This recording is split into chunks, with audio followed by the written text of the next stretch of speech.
I still remember that moment like it was yesterday. The world outside my windows was silent, blanketed in fresh snow, and I was tucked into my old rig, warmth from the heater humming beneath my boots. And then, just then, I heard it. A soft crunching on the snow, slowly drawing closer. It felt like time slowed, every breath hanging in the air. Hey, I'm Alex Thompson, originally from Scotland, but I've been hauling freight across Canada for nearly a decade now. I've learned to love the solitude of these long hauls, the way crisp morning light filters through towering pines. But one night changed everything for me. One night when the silence turned from comforting to downright chilling. I'd left Winnipeg late that afternoon, 2 trailers strapped behind me, heading north into the Rockies. It was early December, and the roads were already coated in ice. By dusk, the snow was falling hard enough to blur my headlights. I'll be honest, I was exhausted. I usually stop at roadside inns, little motels with steaming coffee and hot showers, but that night I couldn't stomach the thought of crowded lobbies or holiday chatter. Instead, I found a stretch of highway cut through a dense forest, pulled off onto a turnout and parked in a small pull-off under towering spruce. My rig is my home away from home. I hung a couple of thermal blankets over my windshield and side windows, my makeshift curtains, so the heater could work more efficiently. Inside, I had my toolbox, a flask of strong tea, and a pack of instant noodles. Not fancy, but it hits the spot when you're 50 miles from anywhere. I prepped my supper, slurping noodles under the dim glow of my dome light. My mind wandered back to family dinners in Glasgow, my sister's laughter, my mum's grumbling about the cold. It felt almost comforting, those memories, until a sudden crunch. At first, I chalked it up to wildlife. Deer, maybe. But then the pace changed.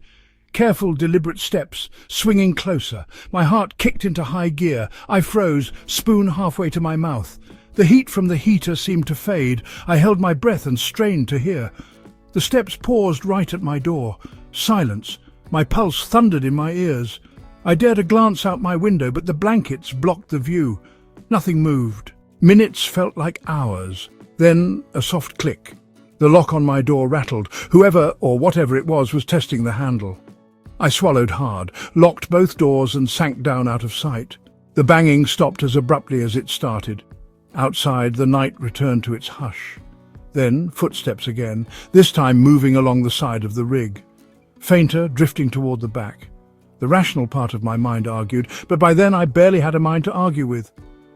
I sat in darkness, wrapped in memories as the temperature dropped. I thought of home, my wife's gentle teasing, the kids' sticky hugs.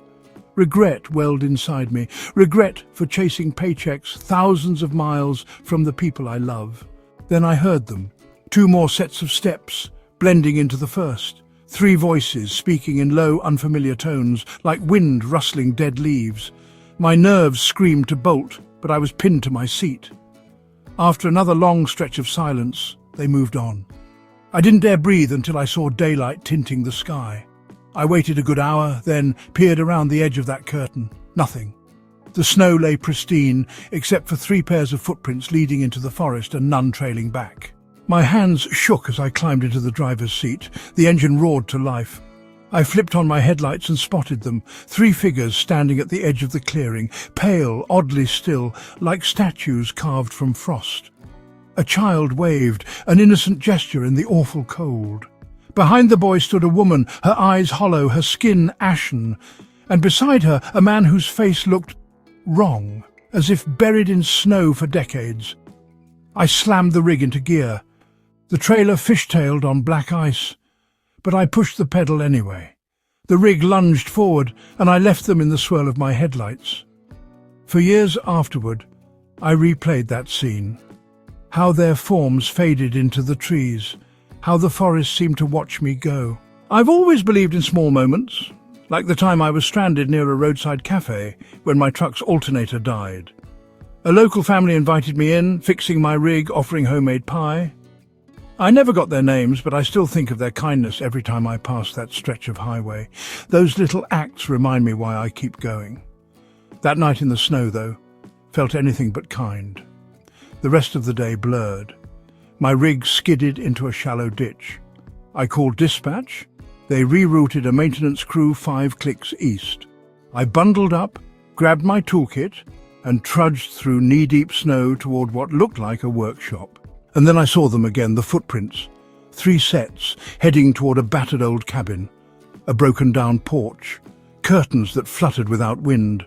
A dying ember in the hearth as if someone had just been there. A flicker of movement caught the corner of my eye. I froze.